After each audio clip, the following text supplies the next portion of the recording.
मियाँ साहब, मैं जब ये सारा आज का रिसर्च देख रहे थे तो मैंने देखा एक एक एक बड़ा मशहूर है, मिडल ईस्ट मॉनिटर है, उसमें उन्होंने एक सर्वे का जिक्र किया जो कुछ थोड़ा पुराना था, जंग से पहले का था, जिसमें यह तहरीर था कि जी तकरीबन 30% इजरायली जो हैं बड़ा इनसिक्योर समझते हैं। जंग तो जाहिर है वो लोगों को खुद मार रहे थे, लेकिन खौफ तो होता है लेकिन अब जब हम देखते हैं कि तकरीबन 3 लाख के करीब लोग सुना वहाँ से निकल गए हैं, 15,000 के करीब लोगों ने जाके ग्रीक साइप्रस जो है वहाँ पे अपनी प्रॉपर्टीज़ ख़रीद ली हैं और एक पैनिक का आलम है। और एक बात जो लोग कह रहे हैं, दानश्वर मगरब के दानश्वर कह रहे हैं, बड़े बड़े नाम, जिनका एक का तो मैं बड़ा फ़ैन हूँ, उनका जिक्र भी करता हूँ, कर्नल डगलस का, वो कह रहे हैं कि एक सुसाइटल क्लैप्स जो है वो एक ये सोशियोलॉजी की एक इस्तिलाह है। ये ज़्यादा जंगों के हवाले से तो इस्तेमाल नहीं होती, मगर सोसाइटियाँ क्यों बिखरती हैं, लोग क्यों चले जाते हैं, कोई ज़लज़ला आ गया, कोई और इस तरह की आफात, और जंग भी एक आफत है। तो मियाँ साहब, एक जो उसका इनका जो टेक है ख़ास तौर पर कर्नल डगलस का, वो ये कहते हैं कि ये सोसाइटी क्लैप्स कर रही है। अब जाहिर है अगर वहाँ के जो वर्किंग क्लास के लोग हैं जो रियली वहाँ वेल्थ क्रिएट करते हैं या वेल्थ क्रिएट करने वाले जो मंसूबे कारखाने वहाँ काम करते हैं, अगर वो वहाँ से निकल जाते हैं, चले जाते हैं, तो एक बहुत बड़ी ड्रॉप आती है आपकी ग्रोथ। और यानी ईरान ऑलरेडी इकोनॉमिक क्राइसिस में है, $5 बिलियन का उसके भी हालांकि उसे पैसे देते हैं 340 बिलियन डॉलर हर साल उसे मिलते हैं, मुफ्त का माल मिलता है, अमेरिकन टैक्स पेयर मनी। लेकिन अब इसके बाद, क्योंकि ये तजर्बा तो ऐसा तजर्बा था कि जो कभी देखने सुनने में नहीं आया, इजराइल के रहने वाले थे, और हम इसमें कोई खुश नहीं है ज़्यादा। I think they should ask and hold Netanyahu responsible for it, कि आप लोगों के घरों में आग फेंकेंगे तो वो आपको फूल तो वापस नहीं भेजेंगे। तो एक इस हवाले से ज़रा बताइए। और एक आज स्टोरी भी शायद आपने देखी हो, जो हमारी रिसर्च का जो है वो पूल जहाँ हम करते हैं, कि वहाँ पे लोग धड़ाधड़ बाहर प्रॉपर्टियाँ ख़रीद रहे हैं और निकल रहे हैं। इस पर आपका क्या है, और आपने कोई इस पर कुछ देखा है ये इस रिसर्च के बारे में? साहब देखें, जो 13 जून को ये हमला किया गया था इजराइल की जानब से ईरान पर, तो उसके बाद ईरान ने अपना दिफा किया। जो अभी आप कह रहे थे कि लोग हमें खुश नहीं होना चाहिए, लोग बहुत खुश हैं, क्योंकि जो इजराइल के साथ हुआ है, उन्होंने गजा के साथ जो किया था वो तो बहुत थोड़ा हुआ है, लेकिन इसके बावजूद $22 अरब का नुकसान जो है वो हो चुका है। अभी तक जो रिपोर्ट्स आ रही हैं उसमें ये आया कि पहले ही एक हफ्ते में $5 अरब का नुकसान उनको हो गया था। और उसके बाद जो उनको मार पिटी है, जो कि ट्रंप साहब भी कह रहे हैं कि उनको आखिरी 2 दिन जो है वो बहुत ज़्यादा मार पड़ी, उन्होंने मार खाई, और वो मार जो खाई है उसमें कैसा वो जो नुकसान है उसका आप वॉल्यूम देखें। उनके जो है वो बड़े बड़े दफातर, जिसमें वजारत दिफा है उसका वो दफ्तर ख़त्म हो गया, उसके बाद यूनिट 82 जो है वो दफ्तर तबाह हो गया, उसके बाद मुसाद का दफ्तर तबाह हो गया, उनकी एयर बेस तबाह हो गई, उनका एयरपोर्ट बेन गोरियन जो है वो तबाह हो गया। इसके बाद आप देखें कि उनका जो है वो सबसे बड़ा उनका जो हैफा की बंदरगाह थी उसका एक पूरा हिस्सा जो है वो तबाह हो गया, और उनके जो बिल्डिंग्स थी, बड़ी बड़ी बिल्डिंग्स, वो वहां पर जो है वो इस तरह मंजर पेश कर रही थी जैसे मैं माफी चाहता हूं, मैं इंटरजेक्ट कर रहा हूं। हमें जनरल रिटायर्ड गुलाम मुस्तफ़ा साहब ने ज्वाइन कर लिया है, मारूफ तजिए निगार किसी तारुफ के मुताबिक। Thank you very much general साहब।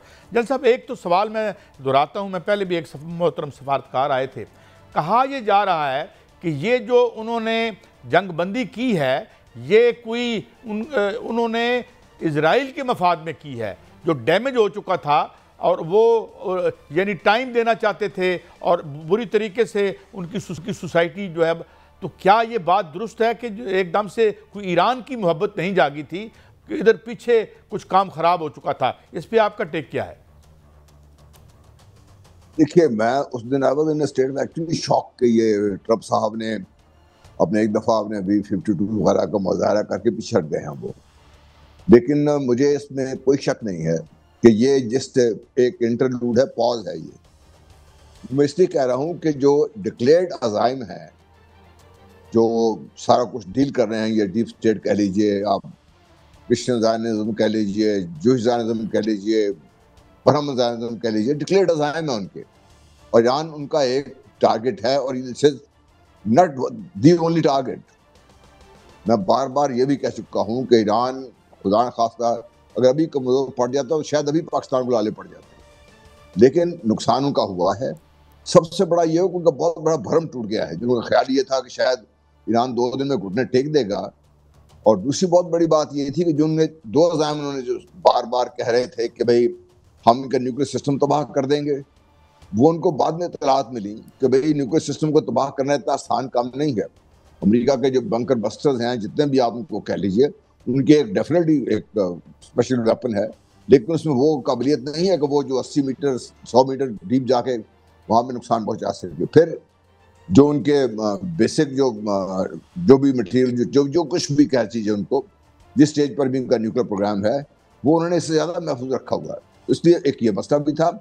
फिर उनका ख्याल ये था कि जब ये करेंगे रजीम चेंज हो जाएगी, दुनिया खड़ी हो जाएगी। वो एक वो कठपुतली को लेकर पूरी दुनिया को दिखा भी रहे थे, वो जो रज़ा शाह पहलवी के साहबजादे थे, वो भी इन्होंने देखा कि ईरान ने ठीक है उनका अंदर मसाइल साहब अभी फिर दोबारा जो है अमेरिका ने उनको मुज़ाकरात की दावत दी है, उन पर पाबंदियां हटाने का इंदिया दिया है। क्या अब जो ईरान है वो एटम बम का अपना प्रोग्राम जारी रखेगा, एटम बम बनाएगा, या मुज़ाकरात की तरफ जाकर पाबंदियां हटा के अपने आप को जो है वो रीबिल्ड करने की कोशिश करेगा?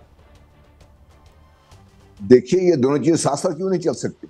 किसने दुनिया को हक दिया है कि वो ईरान को रोके, या फॉर दैट मैटर कल अगर भूटान न्यूक्लियर पावर बनना चाहता है उसको क्यों रोके लोग? उसमें अमेरिका जो वाहिद जिसने न्यूक्लियर प्रोग्राम शुरू किया, दुनिया को तबाह करने में उनका रोल है।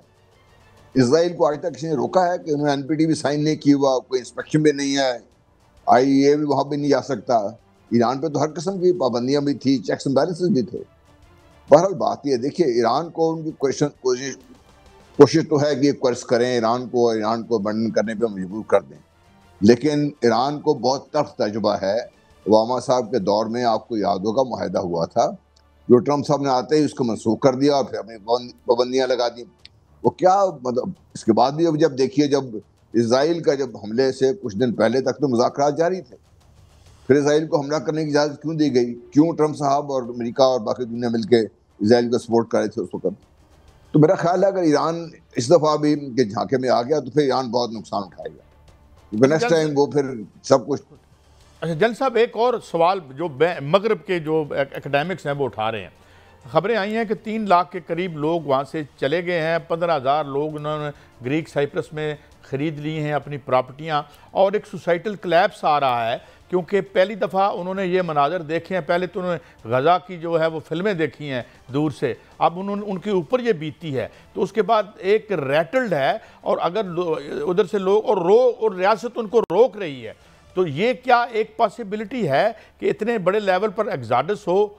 जल साहब, मेरा ख्याल है कि ये नहीं है। जिनको अभी जो लोग आज इसराइल में आबाद हैं, जिनको आप इसराइली जूस कह रहे हैं, ये इनमें से कोई वो नहीं है जिनका आबाओ अजदाद इस खत्ते में आबाद थे, अरबों के साथ खिता को छोड़ कर गए थे। तो सारे अगर आप उनका डीएनए टेस्ट भी जो भी रिपोर्ट्स आई हैं उसमें ज़्यादातर यूरोपियंस हैं जिनको यहाँ पे लाके आबाद किया गया था, रशियंस हैं उनको लाके आबाद किया गया था, ईस्टर्न यूरोपियन लोगों को लाके आबाद किया गया था।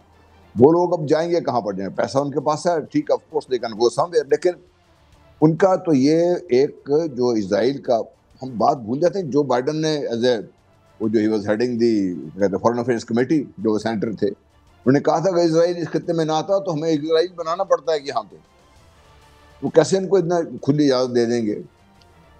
पैसे का तो उनके पास कोई कमी नहीं है, और लोग आ जाएंगे वहाँ पे, इनके जो लोग गए हुए बाहर उनको वापस लेके आ जाएंगे यहाँ पे।